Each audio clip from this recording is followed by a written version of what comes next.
Hello everyone, मैं अभिषेक आप सभी का स्वागत करता हूँ आपके अपने यूट्यूब चैनल जीकेएसएसपी ऑनलाइन ट्यूटोरियल में। तो गाइस, मुझे उम्मीद है आप सभी बढ़िया होंगे और अच्छे तरीके से हमारे लेक्चर सीरीज को देख रहे होंगे।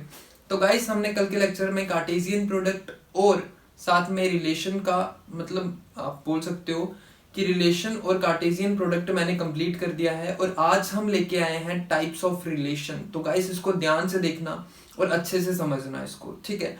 अब हम स्टार्ट करते हैं टाइप्स ऑफ रिलेशन, जिसमें हम 3 टाइप्स पढ़ेंगे इसकी, टाइप्स ऑफ रिलेशन। तो ध्यान बिल्कुल यहाँ पे होना चाहिए। पहली टाइप है आपकी रिफ्लेक्सिव, दूसरी है सिमेट्रिक और तीसरी जो टाइप है आपकी उसका नाम है ट्रांजिटिव, ठीक है। रिफ्लेक्सिव टाइप आपको क्या कहती है, तो इसको ध्यान से देखना। यहां पे बोला जाता है आपको फॉर एवरी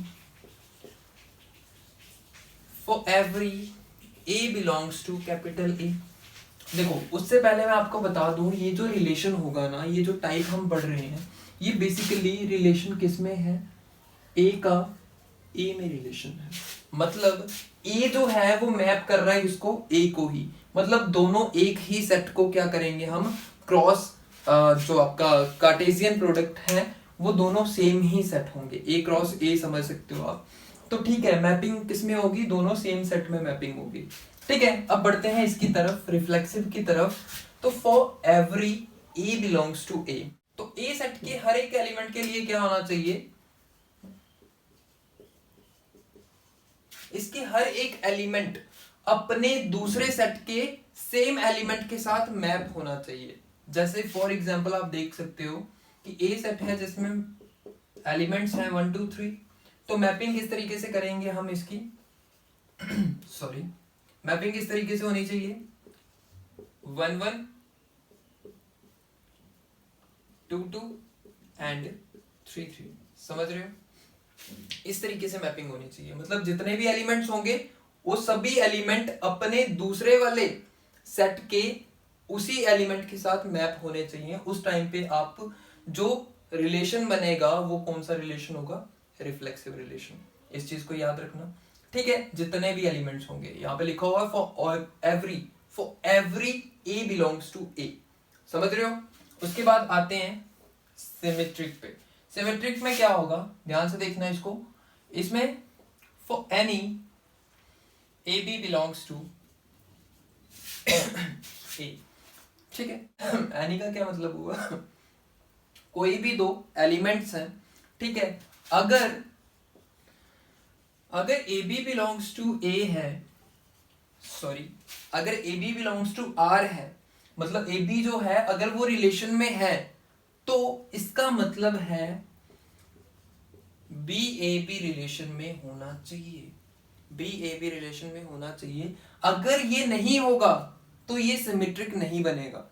अगर आपने सिमेट्रिक बनाना है तो आपको क्या करना है, अगर ए बी, कोई भी ए बी अगर रिलेशन में प्रेजेंट है तो आपको उसका उल्टा भी रिलेशन में प्रेजेंट रखना पड़ेगा, अदरवाइज वो सिमेट्रिक नहीं होगा। फॉर एग्जाम्पल के लिए समझ लो, 1 2 3 एग्जाम्पल है, ए सेट के एलिमेंट्स है 1 2 3। अगर रिलेशन की मैं बात करूं तो 1 2 अगर प्रेजेंट है तो 2 1 भी यहाँ पे प्रेजेंट होना चाहिए। समझ आ रही है, इसका ये मतलब है।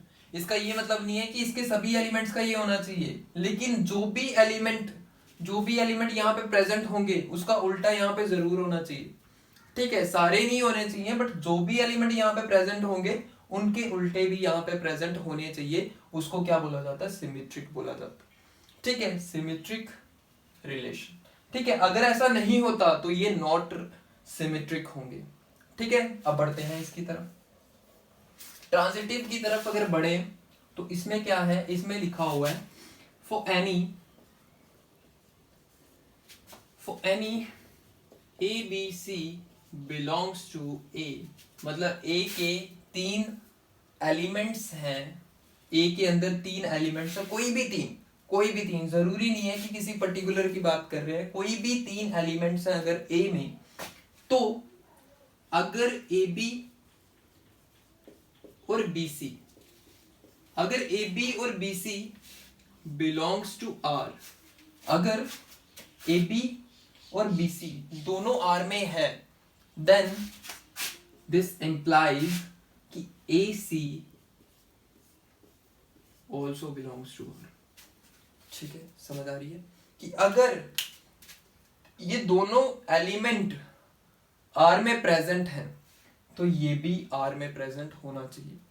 ठीक है, मतलब अगर ये दोनों ऑर्डर्ड पेयर R में प्रेजेंट है, रिलेशन वाले सेट में प्रेजेंट है, देन ये भी प्रेजेंट होना चाहिए। फॉर एग्जांपल एक एलिमेंट 1 2 3, तो देखिए R सेट हमने बनाया यहाँ पे, उसमें क्या है, अगर 1 2 प्रेजेंट है, उसके साथ साथ 2 3 भी प्रेजेंट है, ठीक है, तो 1 3 भी प्रेजेंट होना चाहिए। समझ आ रही? ठीक है, अगर 1 3 प्रेजेंट नहीं होता तो फिर हम बोलेंगे ये कौन सा सेट है, नॉन ट्रांजिटिव सेट है। तो अगर सेट नहीं, सॉरी, रिलेशन है, ठीक है, लेकिन जब ये प्रेजेंट है तो उस टाइम पे हम ट्रांजिटिव रिलेशन बोलेंगे। ठीक है, मुझे उम्मीद है आपको समझ आई होगी। ठीक है, अगर ये दोनों चीजें इसमें सेट में है, अगर ये दोनों एलिमेंट दोनों ऑर्डर पेयर रिलेशन में है और ये नहीं प्रेजेंट है, तो उस टाइम पे आप बोलोगे कि ट्रांजिटिव नहीं होगा। सिमेट्रिक को अगर देखोगे तो AB belongs to R, BA belongs to R, and अगर AB R को बिलोंग कर रहा है और ये ना कर रहा हो तो उस टाइम पे आप बोलोगे कि ये सिमेट्रिक नहीं है। अगर यहाँ पे देखो, यहाँ पे मान लो आपके सेट में 3 की जगह 4 एलिमेंट्स हो जाते हैं, 4 एलिमेंट्स हो जाते हैं, और यहाँ पे जो सेट बना है रिलेशन का उसमें 3 तक ही एलिमेंट लिखे हुए हैं, 4th एलिमेंट का किसी के साथ मैप ही नहीं किया हुआ, तो ये उस टाइम पे क्या हो जाएगा, नॉन रिफ्लेक्सिव हो जाएगा। वो कैसे? क्योंकि आपको बोला गया फॉर एवरी, हर एक एलिमेंट का होना चाहिए। तो अगर कोई भी एलिमेंट मिसिंग है तो इसका मतलब ये क्या होगा, नॉन रिफ्लेक्सिव होगा। ठीक है, इस चीज को समझ लेना अच्छे तरीके से। अगर कोई भी डाउट आता तो आप कमेंट सेक्शन में जरूर पूछिएगा। ठीक है, अब बढ़ते हैं क्वेश्चंस की तरफ। तो गाइस ये रहा हमारे सामने फर्स्ट क्वेश्चन, जिसमें हमने क्या चेक करना है, check the reflexivity, symmetry, transitivity if A equal to Z। A equal to Z होने का क्या मतलब है कि A सेट जो है वो इंटीजर्स का सेट है। किसका सेट है? इंटीजर्स का सेट है। और आपको पता है ये रिलेशन किसमें बनता है, relation A map, A is mapping with A, A को हम मैप करते हैं A के साथ। और हमने क्या चेक करना है, हमने रिलेशन क्या है, x y का रिलेशन है, x minus y is an integer, हमने ये फाइंड करना है। ठीक है, अब इसको ध्यान से देखिए। सबसे पहले हम चेक करेंगे रिफ्लेक्सिविटी। फॉर रिफ्लेक्सिविटी के लिए हम क्या करेंगे, देखो आपको पता है for every A belongs to A, हर एक जो A है वो बिलोंग्स टू A है। ये मैंने जो डेफिनेशन आपको बताई है उसके अकॉर्डिंग चलूंगा मैं, ध्यान से देखना, बिल्कुल फोकस यहाँ पे रखना। और हमने देखना है कि क्या A बिलोंग करेगा R को, क्या सेट R में सारे के सारे जो A हैं, सारे के सारे जो A के एलिमेंट हैं, क्या वो सभी बिलोंग करेंगे रिलेशन में। तो उसको देखने के लिए हम क्या करेंगे अगर मैं, आपको पता है A का रिलेशन है और इसमें क्या बोला गया है कि इसको और इसको माइनस करना और चेक करना हमने कि क्या ये इंटीजर होंगे, तो कर लेते हैं चेक, उसमें कौन सी बड़ी बात है। हमने देखा कि A माइनस A अगर करें तो कितना आता है, 0। A में से A को निकाल दे तो 0 आता है। 0 इज अ, 0 क्या है, इज एन इंटीजर। 0 क्या है, 0 एक इंटीजर है। और यही हमने फाइंड करना था, क्या वो इंटीजर बनेगा, तो हाँ बिल्कुल बन रहा है। अगर इंटीजर बन रहा है तो इसका मतलब ये बिलोंग किसको कर रहा है, सॉरी ये बिलोंग किसको कर रहा है, आर को।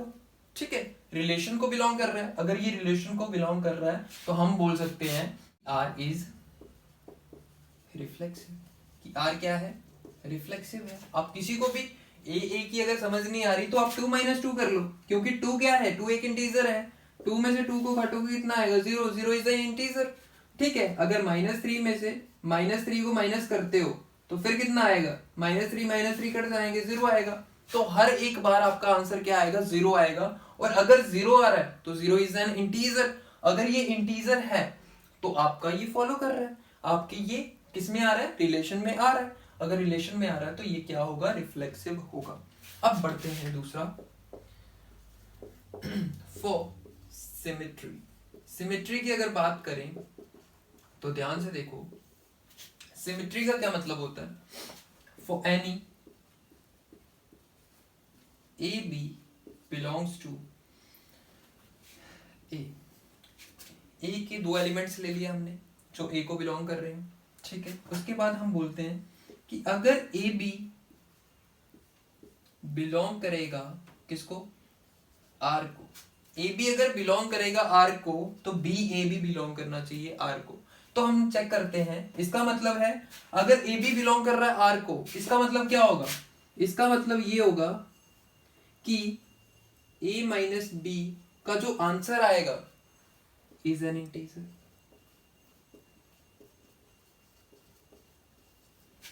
ठीक है, a माइनस बी का जो आंसर आएगा वो क्या होगा, इंटीजर होगा। ठीक है, तो अगर a माइनस बी का आंसर इंटीजर आएगा तो इसका मतलब ये भी तो है ना कि b माइनस ए का आंसर भी तो इंटीजर ही आना चाहिए।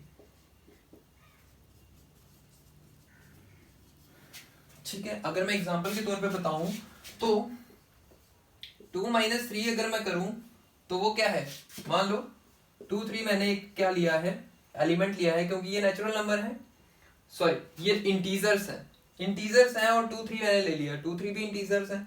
2 माइनस 3 अगर आई एम सॉरी 2 माइनस 3 अगर मैं करूं तो इसका आंसर क्या आएगा, -1, और -1 क्या होता है, इंटीजर होता है। तो अगर मैं इसको उल्टा कर दूं, 3 2 कर दूं तो फिर क्या होगा, 3 माइनस 2 इक्वल टू 1, 1 भी तो इंटीजर ही है, तो दोनों क्या रहेंगे, इंटीजर रहेंगे। तो मतलब ये दोनों ही सेट में आ सकते हैं, ये दोनों ही रिलेशन में आ सकते हैं।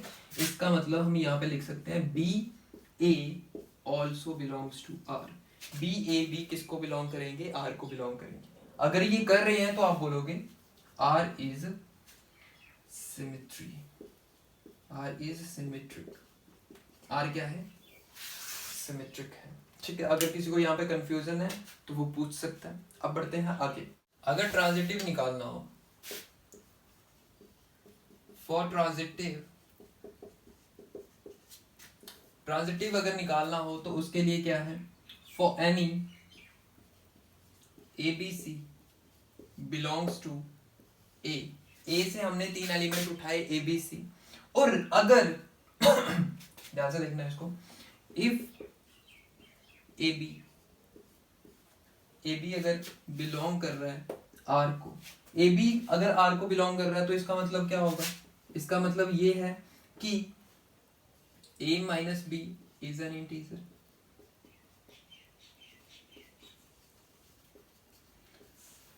ठीक है, a माइनस बी क्या है, इंटीजर है, and b c also belongs to R, तो इसका मतलब क्या होगा, b minus c is an integer. ठीक है, अब इसको ध्यान से देखना है यार। देखो कभी भी आपको मैंने कल भी बताया था कि इंटीजर्स को अगर आप प्लस करते हो या माइनस करोगे तो उसका आंसर इंटीजर ही आएगा। ठीक है, और हमें चाहिए भी वही एलिमेंट्स यहाँ पे आएंगे, वही ऑर्डर पेयर यहाँ पे आएंगे जिसको माइनस करके इंटीजर आना चाहिए। तो जिस मर्जी को इंटीजर को चाहे आप प्लस करो, माइनस करो, मल्टीप्लाई करो, उसका आंसर क्या आएगा, इंटीजर ही आएगा। ठीक है, अगर आप इंटीजर से ही मल्टीप्लाई कर रहे हो तो। ठीक है, अब इसको अगर ये इंटीजर है, ये इंटीजर है, तो इसका मतलब ये होगा कि ए सी बी क्या होगा, बिलोंग करेगा आर को, बिकॉज क्योंकि जो a माइनस सी है इज ऑल्सो एन इंटीजर, ठीक है, अगर ये समझ नहीं आई तो एग्जांपल ले लेते हैं हम एक। मान लो 1 और 2 है, ठीक है, और यहाँ पे हम ले लेते हैं 2 और 3, ठीक है, और यहाँ पे हम ले लेते हैं 1 और 3। ये बनेगा ए बी, बी सी और ए सी। ठीक है, समझ आ रही है। तो 1 2 2 3 और 1 3। अब इसको देखो, अगर मैं 1 में से 2 माइनस करता हूं तो आंसर आएगा -1, 2 में से 3 माइनस करता हूं तो आंसर आएगा -1, और 1 में से -3 करता हूं तो आंसर आएगा -2। ये तीनों ही क्या है, इंटीजर्स हैं। अगर ये तीनों इंटीजर सॉरी अगर ये तीनों ही इंटीजर फॉर्म कर रहे हैं तो इसका मतलब क्या होगा कि R is transitive, R transitive भी है। समझ आ रही है? अब बढ़ते हैं अगले क्वेश्चन पे। गाइस ये रहा सेकंड क्वेश्चन आपके सामने, जिसमें आपने रिफ्लेक्सिविटी, सिमेट्री और ट्रांजिटिविटी तीनों बताने हैं। और इस बार आपका रिलेशन क्या है? रिलेशन ये है कि ए बी है और b is divisible by a. Set हम वही रखेंगे, ऑर्डर्ड पेयर हम वही रखेंगे जिसमें बी जो है वो डिविजिबल होना चाहिए किससे? ए से होना चाहिए। ठीक है, तो बढ़ते हैं इस क्वेश्चन की तरफ। आपने देखा कि इस बार जो ए है वो क्या है? नेचुरल नंबर्स है। ए क्या है? नेचुरल नंबर्स है। तो बढ़ते हैं क्वेश्चन की तरफ। सबसे पहले हम निकालेंगे रिफ्लेक्सिविटी।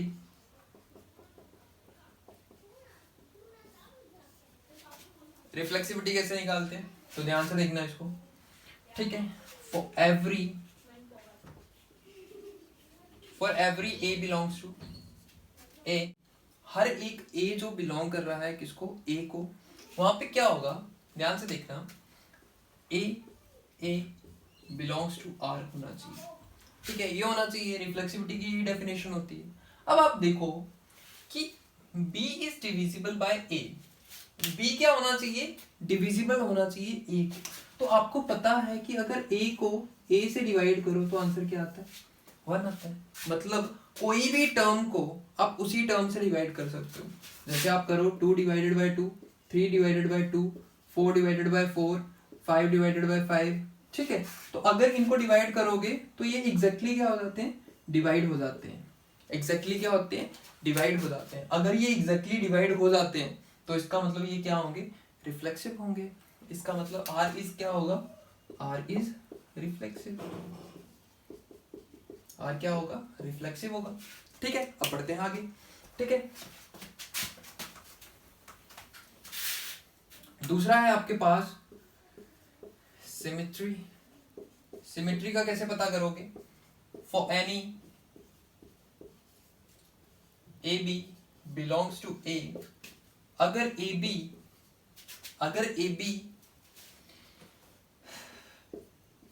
बिलोंग कर रहे हैं आर को, अगर ए बी बिलोंग कर रहे हैं आर को, इसका मतलब है बी ए भी बिलोंग करना चाहिए आर को। तो हम चेक कर लेते हैं इसको, क्या ये डेफिनेशन फॉलो हो रही है। तो अगर आप देखो B is divisible bye A है ना, मतलब B A से डिवाइड होना चाहिए। तो अगर देखो B A से डिवाइड हो रहा है, ठीक है, B A से डिवाइड हो रहा है, और आप याद रखो ये नेचुरल नंबर्स हैं, नेचुरल नंबर्स हैं। तो अगर 2 जो है वो, अगर मान लो आपके पास है, आपको मैं एग्जांपल दूं 1 और 2 की, 1 और 2। अब आपको पता है 2 इज डिविजिबल बाय 1, 1 से आप किसी भी नंबर को डिवाइड कर सकते हो। तो 2 जो है डिविजिबल हो जाएगा किससे? 1 से। बट क्या आप ऐसे कर सकते हो 1 इज डिविजिबल बाय 2? क्या 1 को डिवाइड कर सकते हो 2 के साथ? क्या 1 एग्जैक्टली डिविजिबल बाय 2 हो सकता है? आपने देखा होगा इसका आंसर आता है 0.5। तो अगर आंसर पॉइंट में आ रहा है तो इसका मतलब है ये एग्जैक्टली डिवाइड नहीं होगा। अगर ये एग्जैक्टली डिवाइड नहीं होगा तो इसका मतलब ये डज नॉट फॉलो होगा।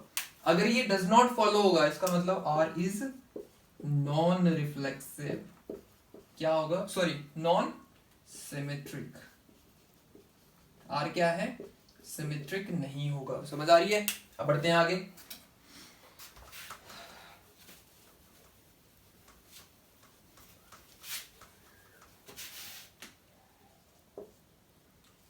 ट्रांजिटिविटी अगर देखें तो इसका मतलब क्या होता है? For any A B C belongs to A, अगर ए बी सी बिलोंग कर रहे हैं ए को, तो ए बी अगर बिलोंग कर रहा है आर को और बी सी भी बिलोंग कर रहा है आर को, तो इसका मतलब है ए सी भी बिलोंग करना चाहिए आर को। तो चलो इसको चेक कर लेते हैं क्या है, ऐसा है। अगर मैं बोलूं a B belongs to R तो इसको मैं 1 2 बोल देता हूँ। 1 2 बिलोंग कर रहे हैं आर को, क्योंकि इसका मतलब क्या होगा? 2 डिवाइडेड बाय 1, ठीक है, ये तो होता है। उसके बाद दूसरी अगर मैं एग्जांपल ले लूं 2 डिवाइडेड बाय 2 और 4 की, तो इसका मतलब क्या होगा 4 डिवाइडेड बाय 2, तो ये भी होता है, ठीक है। तो इसका आंसर क्या आएगा, ये भी बिलोंग कर रहा है आर को। तो अगर आपने लास्ट में क्या लेना होता है, ए और सी, तो इसका मतलब क्या होगा 1 और 4।